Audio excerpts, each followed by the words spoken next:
Hello students, welcome to first lecture of mathematics solution for class 10th in English medium. Today we will start to discuss the Euclid division lemma. What is this? Euclid division lemma. For this theorem we will discuss what is the theorem and how we can apply in the question. Here we have already written here given positive integer. For given positive integer a and b, if you take a and b is a two given positive integer, there exists unique integer and another unique integer q and r exist which satisfying the condition a is equal to bq plus r, where r belongs between 0 and b. R can be 0. It can be 0 or less than b. 0 or less than b, where q is representing this q is representing the quotient and r is the remainder. It means remainder is always belong between 0 and q. This theorem is a Euclid division lemma. This is applied for the solution of taking out the SCF of the two integers. For each pair of positive integer, this is notation is representing the positive integer. For each pair of positive integers a and b, the r can also be 0. It means for evaluating the SCF of two integers a and b, r can be 0. If the r is on solving r becomes 0, you can get the SCF. And this theorem is used to find the SCF of two integers. This theorem is applied to find the SCF of two integers. Now, to apply Euclid division lemma, we have to follow the Euclid division algorithm. Algorithm in the process of following the steps. Now, if you consider the two positive integers c and d, if you consider two positive integers c and d such that c is greater than g, so that then by the first step is by Euclid division lemma, c is the greater than d, so you have to take c as the left side. C becomes d into quotient plus remainder. It will become the first step by Euclid division lemma, where r remainder is lies between 0 and d. Next step, if you follow this one, if you get remainder is 0, if you get remainder becomes 0, then the SCF of c and d will be d. Now, if you did not get the remainder is 0, it means r not equal to 0, then apply Euclid division lemma to d and r. The next step is to apply d and r. Here the first step is to apply c and d, and next step to apply d and r. In first step c and d, the second step d and r, and continue the process till the remainder becomes 0. Let us take an example. Use Euclid algorithm to find SCF of 135 and 225. To solve this question, let us solve. Here we can observe that 225 is greater than 135. So you have to divide 225 135 here. 135 1 are 135. You have to subtract them. 0, 12 minus 3, 9. Now we can write by 225 by Euclid division lemma, it becomes 135 into 1 plus 19, where 90 is the remainder. Remainder can be written is here. It looks like c is equal to q dq d into q plus r. I have already discussed in the theorem. Now look here, we have to observe the remainder. 90 is not equal to 0, which is r. Remainder is not equal to 0. Then we have to process it in the next step. Now 135 becomes, we have to divide 90 by 135, 91 the 90, it becomes 5 and 45. 135 can be written as what? 135 you have to divide 90, so it becomes the 90 into 1 plus 45. Look here, again remainder cannot be 0. 45 is not 0, so we have to proceed again. Now we have to follow this step in 90. 90 is equal to 45 into 2 plus 0. Look here, the remainder r, it becomes 0.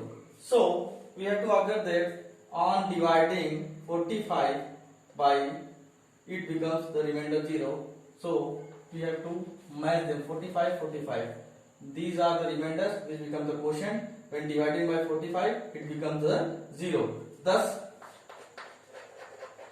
SCF of 135 and 225 will be 45. Let us take another example.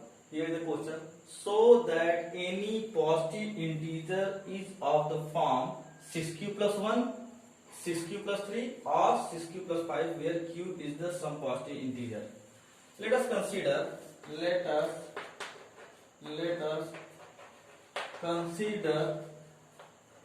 A is a positive integer.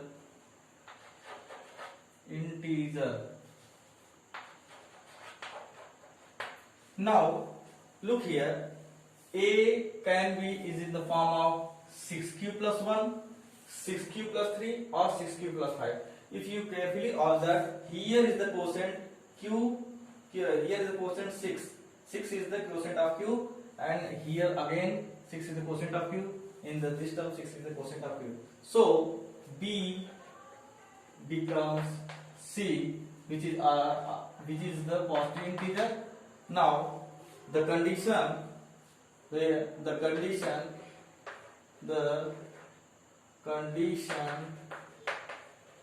should be for R is 0 less or equal to R less than 6. Thus, because the coefficient is 6, so we have to know according to the Euclid division lemma, remainder is always is less than 6. Thus, we have to apply the Euclid division lemma. A can be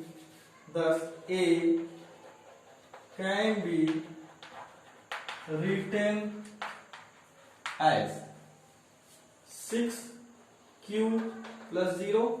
A can be written as 6q plus 0, 6q plus 1, 6q plus 2, 6q plus 3, 6q plus 4 and 6q plus 5. Look here, the question is given that the maximum possibility is 6q plus 5. So you have to take it just like 6q plus 5 up to this point. Now 6q plus 0 becomes 6q. Here 6q plus 1, it becomes 6q plus 2, it becomes 6q plus 3. Here is 6q plus 4 and last one is 6q plus 5. You have carefully observed that 6q plus 2 and 6q plus 4. There are three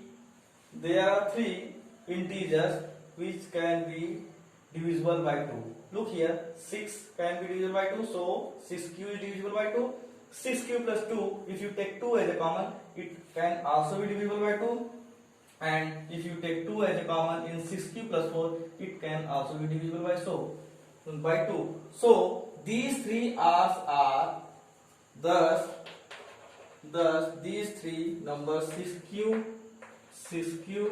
plus 2 and 6q plus 4 are always even number.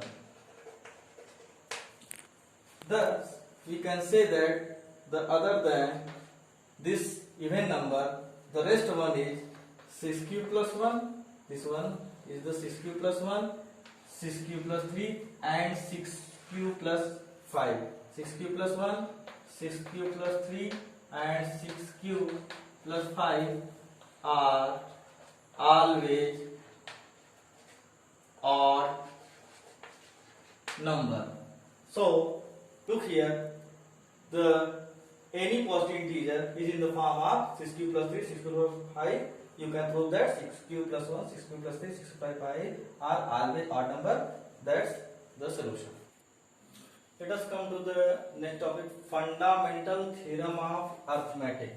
Now, fundamental theorem of arithmetic. In this theorem, every composite number can be expressed or factorized. As a product of prime, and this factorization is unique apart from the order in which the prime factors occur. It means the prime factorization of composite number should be unique. Let A and B are positive integers, then the SCF of AB, if you take the highest common factor SCF of AB, it will be product of smallest power of each common prime factor in which the numbers. Next, the LCM of AB, it will be the product of greatest power of each prime factor involved in the number. The each prime factor of involved in the number, here is the each common prime factor. This is the difference between LCF and LCM. Now the product of A and B will be the LCM of AB and SCF of AB. Here is the question based on the fundamental theorem of arithmetic. Express the 156 as the prime factor. So we have to take 56 as this one divided by 2, 2 7 ja 14, 2 8 ja 16, 2 3 ja 6, and 2 9 ja 18, 3 1 ja 3, 3 3 ja, and 13 1 ja. Now 56 can be written as 2 into 2 into 3 into 13, which can be written as 2 power 2 into 3 power 1 into 13 power 1. This is the prime factors of 156. Now take the other question. Find the LCM and SCF of 26 and 91 and verify that LCM into SCF is equal to product of two numbers. So we have to take 21 as prime factorization. So 26, you have to take 2, 1 13 and 13 15. It will become the 2 into 13, here is the power. Again, you have to take 91 as, you will take here as 7. It will become 13 and 31 by 13. So 91 can be written as 7 power 1 and 13 power 1. Thus SCF of 26 and 91 is equal to 13 power 1 and 13 power 1. Both are the counting. This is the common number, so it will become 13. Now LCM of 26 and 91 is equal to 2 into 7 into 13, which will become 182. Now you have multiplied this, it becomes the 182. Now again we have to verify that. Thus LCM into SCF is equal to 30 into 182. You have to multiply them. It becomes 182 into 13. 32 the 26. Where is the 2? 13 is the now we have to multiply and it becomes 2366. Here it will become 2366. Again multiplying, product product of 26 into 91, it will also 2366. Look here, this is the verification of this question. Now take the another question. Check whether 6 power n can end with the digit 0 for any natural number n. Look here, the 6 power n, if 6 power n can end with 0, then it can be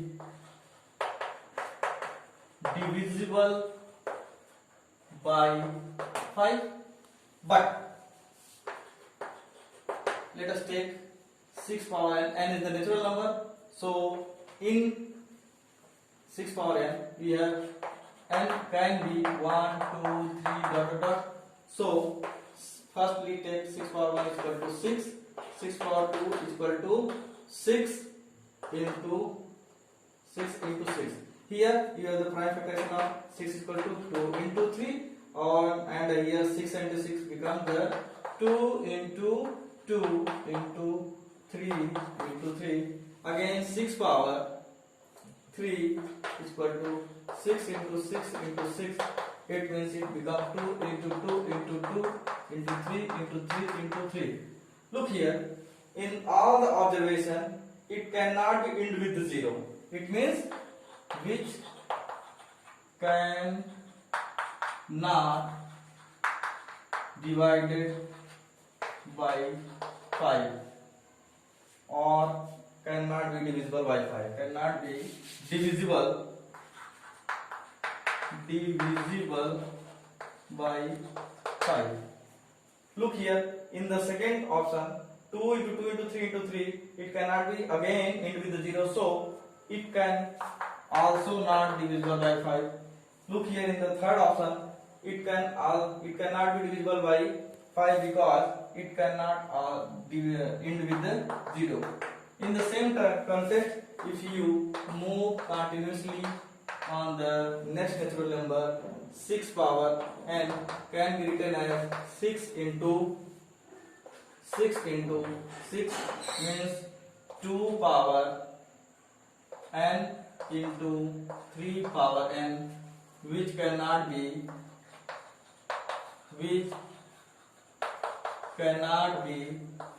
divisible by 5.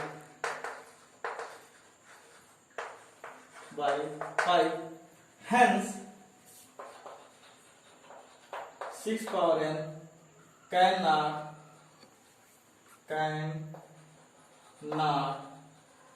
end with 0. In next video I will cover the some other question based on the real number on this topic, and please subscribe and like my video for the class 10th regularly. Keep watching.